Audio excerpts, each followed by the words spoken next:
আসসালামু আলাইকুম ওরহমতুল্লাহি ওবরাকাতুহু। আপনি কি জানেন এমন একটি আমল রয়েছে যা আপনার রিজিক, দুশ্চিন্তা ও গুনাহ তিনটির ওপরই প্রভাব ফেলতে পারে? আর সেই আমলটি হচ্ছে বেশি বেশি ইস্তেগফার করা।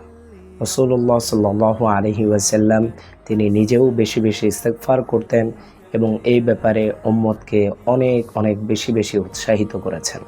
আল্লাহ তাআলা বলেন, তোমরা তোমাদের রবের কাছে ক্ষমা প্রার্থনা করো, ফলে তিনি আকাশ থেকে তোমাদের জন্য প্রচুর বৃষ্টি বর্ষণ করবেন এবং ধন, সম্পদ ও সন্তান দ্বারা তোমাদেরকে সাহায্য করবেন। তাই আজ থেকেই প্রতিদিন 100 বার বলুন, আস্তাগফিরুল্লাহ ওয়া আতুবু ইলাইহি।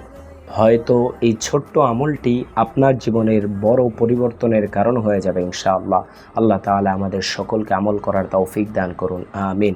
এরকম ছোট ছোট শর্ট ভিডিও পেতে RS ইসলামিক মিডিয়ার পেজটাকে ফলো করে রাখুন।